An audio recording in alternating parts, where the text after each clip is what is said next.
Tendo used to dream about landing a perfect job. 3 years ago, it seemed like he had it.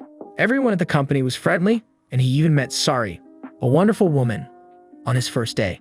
He thought, life is good. But then reality hit him hard. After the first office party, his coworkers turned into work machines, and he wasn't allowed to go home for 2 days. That's when he understood he was just another cog in a corporate machine designed to suck the life out of him. The company touted great policies like vacation days, but no one was ever allowed to take them.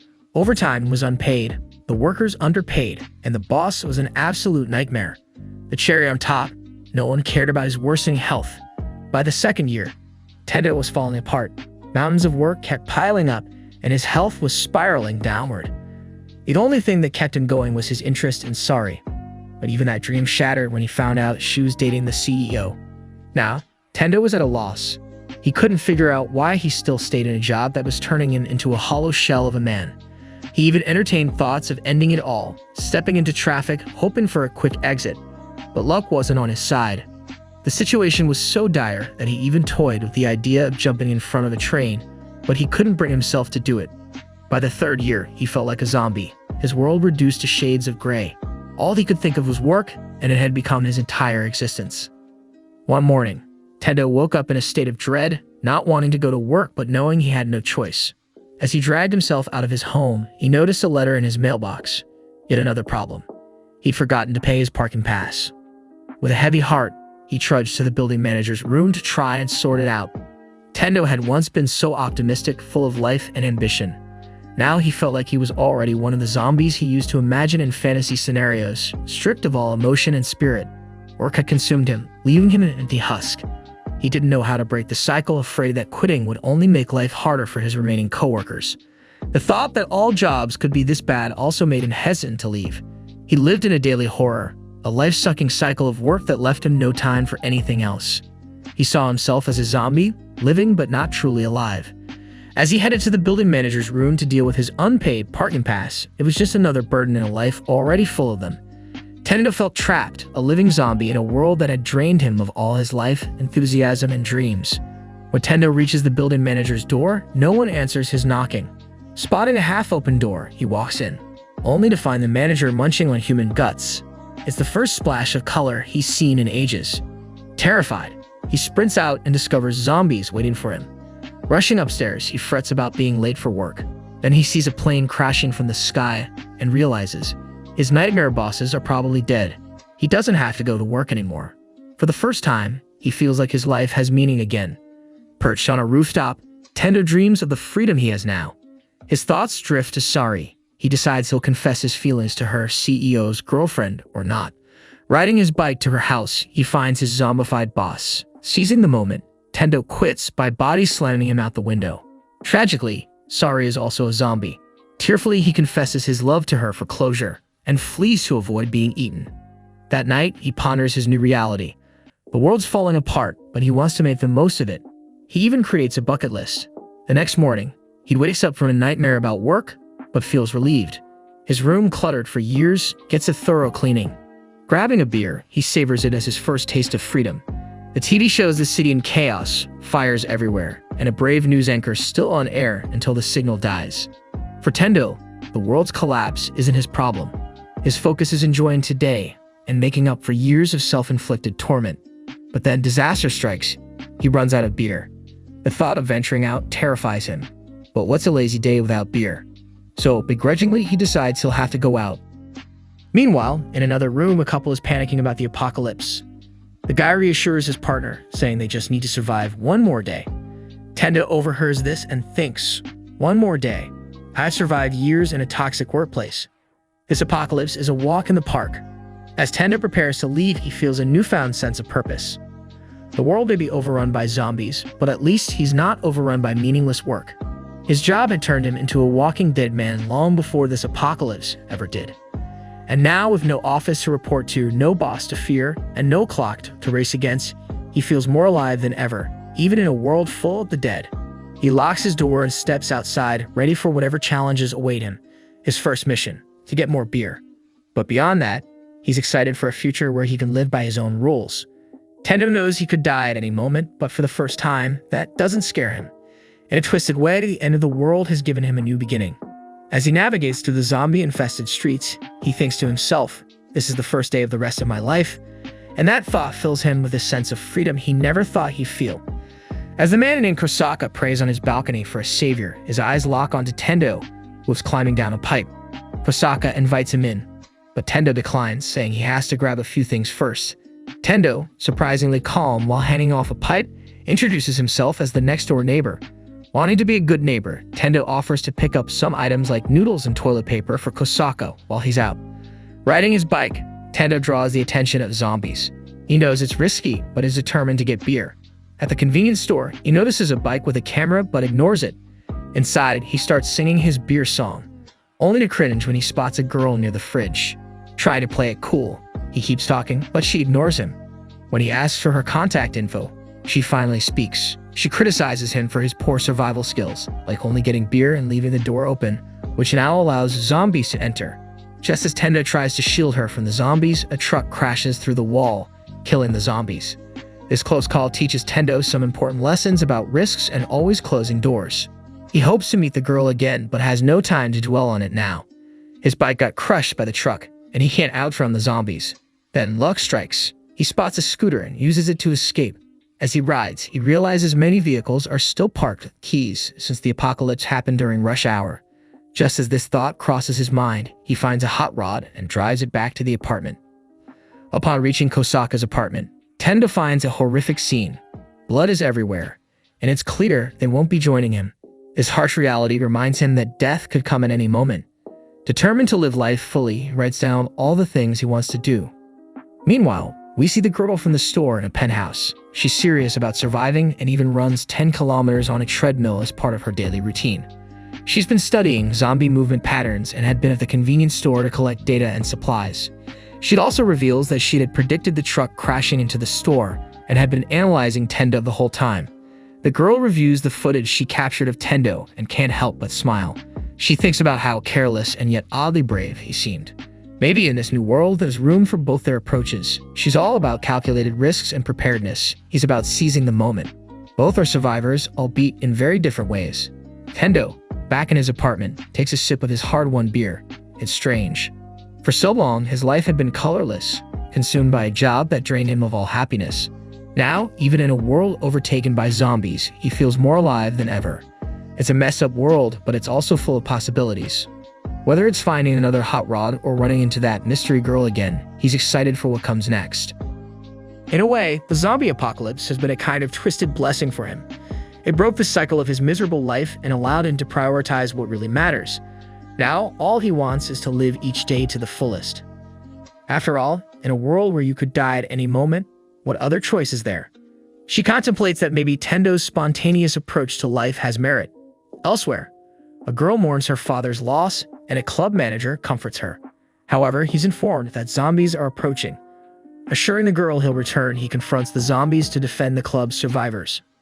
Meanwhile, Tendo rides his new motorcycle towards Shinjuku to find his friend Kensho. Earlier, Tendo attempted to draw a beard with a marker. Unsatisfied, he shaved it off. While pondering his day's plans, he discovered his phone's internet connection had returned. Overjoyed, thinking it meant friends were online, he messaged everyone. It dawned on him that the reduced network traffic might indicate most of his friends were now gone.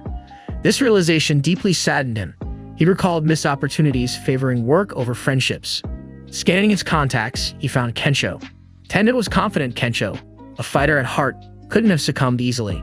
But Kensho was in a dire situation, trapped in a room for 3 days with only water. Zombies crowded the hallway, blocking his exit. Worse, a zombified woman was in the room. Ironically, his fondness for bondage had saved him, as he used ropes to restrain her. Resigned, he recalled his memories with Tendo during their college days. Suddenly, Tendo called. Astonished, Kensho shared his location. While doubtful Tendo could traverse zombie-infested streets to reach him, Tendo was determined. This determination led Tendo to Shinjuku. Tendo remembered their past meetups. Kensho was thriving, a successful real estate contractor with a fulfilling personal life. Kensho once suggested Tendo quit his draining job, but Tendo, too immersed in his work, had angrily ended their meeting. He hadn't apologized since. Today, with the world changed, Tendo hoped to make amends and save his friend. Tendo is determined to make things right with Kensho, his old friend. Meanwhile, the club manager braces himself for what seems like his last moments, surrounded by zombies. A car horn blares in the distance, luring the zombies away from him and from the room where Kenko is trapped. Seizing this chance, Tendo rushes in. Kensho can't believe it when he sees the zombies are gone, and then Tendo bursts in. Tendo starts yelling, apologizing for not heeding Kensho's advice years ago, and letting jealousy come between them. But the noise attracts more zombies. They're forced to run to the roof, the zombies hot on their heels. Cornered, Kensho thinks it's over, but Tendo has another plan. They should leap across to the next building's roof. Tendo jumps and makes it, but Kenko hesitates. In a moment of honesty, he confesses he'd been miserable in his job and had made people sign bad contracts. What he'd actually dreamed of was becoming a stand-up comic. Tendo convinces him it's not too late to chase his dreams. Spurred by this, Kensho takes the leap, but not before stripping for some reason.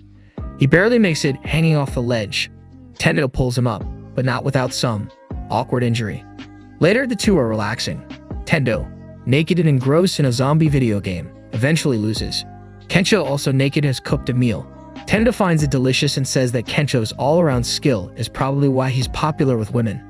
Kensho counters that Tendo's lack of cooking skill could be why he's single.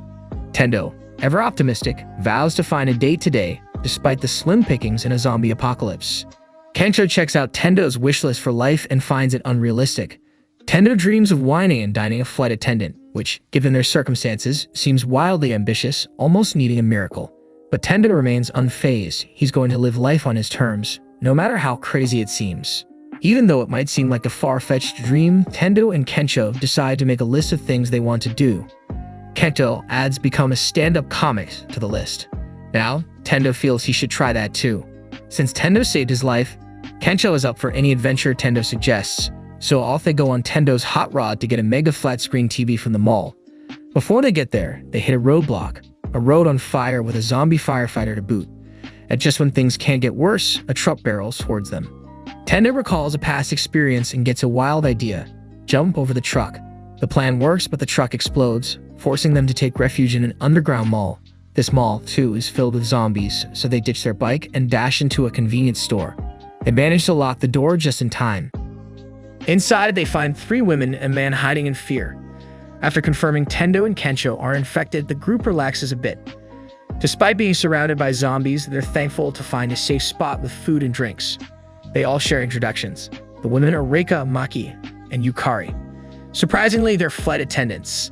Tendo can't believe his luck. It's the perfect chance for him to wine and dine a flight attendant. But his social skills aren't up to the mark, and he ends up making it awkward when he tries to talk to Reika. Meanwhile, Kensho has better luck. He starts chatting with Maki, clearly showing how it's done. Tendo feels a bit lost, especially when Kenko shoots him a smug smile. Not knowing what else to do, Tendo tries to be funny to win some attention. They all know they're stuck, but there's a sense of camaraderie. Here they are, a group of strangers banded together in a zombie apocalypse, trying to live a few dreams and maybe even find some romance, despite the odds. It's a mix of tension, failed romance, and the absurdity of their situation. Every moment teetering between life and death. But for now, they find comfort in this little makeshift family. Tendo may not have won the girl yet, or that flat-screen TV, but at least he's learning to live a little, and that's a start. Kensho, too, has new hope. He's still got his dream of stand-up comedy, and now, perhaps, a budding relationship. They both realize that dreams, no matter how silly or far off they seem, can still be part of your life, even in a world overrun by zombies. Because if you can't dream in the worst of times, when can you? After downing an entire bottle of booze, Tendo sets a party-like atmosphere in the store. But later, he's found puking and Eureka comes to check on him. Tendo thinks he might still have a shot at impressing her. Meanwhile, Reika is angrily confronting another guy in the store who's been hiding that he was bitten by a zombie. Her screams awaken Kensho and Maki. Maki is too out of it to care about the scream, and Tendo is still in the restroom with Eureka. She kindly informs him that she already has a boyfriend. Suddenly, chaos breaks out. Reika, now a zombie, attacks Maki, and then Kensho. The latter manages to knock her down. Tendo and Eureka continue chatting, unaware of the turmoil. They share their life stories and regrets when suddenly the bitten man comes down and bites Eureka. Tendo takes him down, but knows he can't stay with Eureka, who will soon turn into a zombie. Tearfully, he leaves. Outside, Kensho surprises him with the flat-screen TV they'd come for. They'd ride away on their bike, each pondering recent events. Tendo recalls his younger days when he was fearless, like a young John Wick, fighting upperclassmen for the sake of a cute dog. Later, Kensho checks the news, confirming that Japan is in a terrible situation, although some remote villages have been secured by the military. This gives Tendo hope that his family is safe. While Tendo helps Kensho dye his hair for a fresh start, he makes a big declaration. He's going to become a modern-day John Wick, saving people from zombies. Kensho is skeptical, noting that Tendo doesn't even have a gun. Tendo is now driven more than ever to remember and fulfill his dreams, adding them to their shared list. His youthful courage, symbolized by his John Wick-like persona, is rekindled.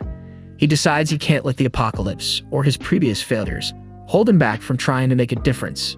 Whether it's fighting zombies or achieving personal dreams, he's got a renewed sense of purpose. Similarly, Kensho also feels inspired. He holds on to his dream of becoming a stand-up comic, and the idea of a new beginning represented by his newly dyed hair.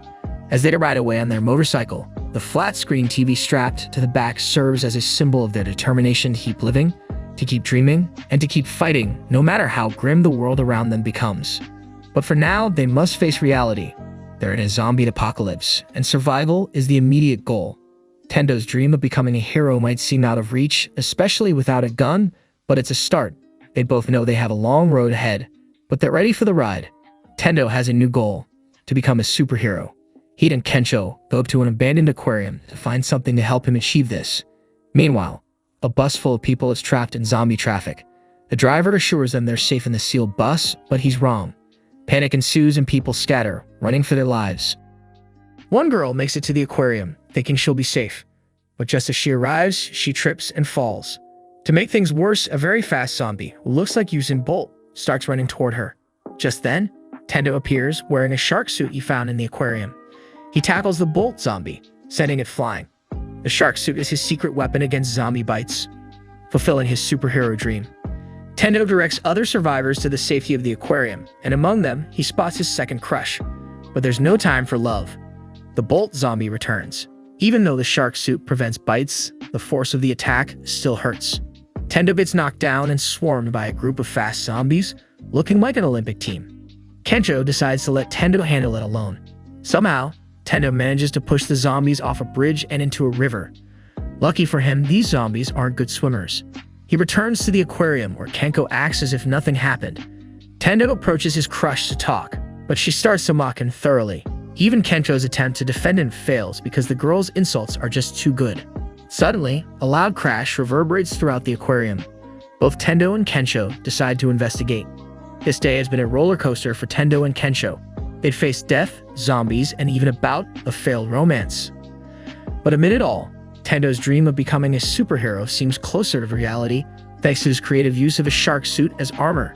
As for Kensho, he's just trying to keep up, while also wondering what's next on their growing list of dreams and goals. They may not have it all figured out, but in a world turned upside down, they're doing their best to save lives and maybe even find love. Still, the loud crash warns them. Their adventures are far from over. Tendo and Kensho find themselves in a real horror movie scene. A walking shark has joined the zombies in the aquarium. They sprint to warn everyone, but realize fighting a shark with legs is a bad idea. They end up trapped in a room with even more zombies. In the chaos, a girl pushes Tendo's crush aside, leaving her outside the safe room.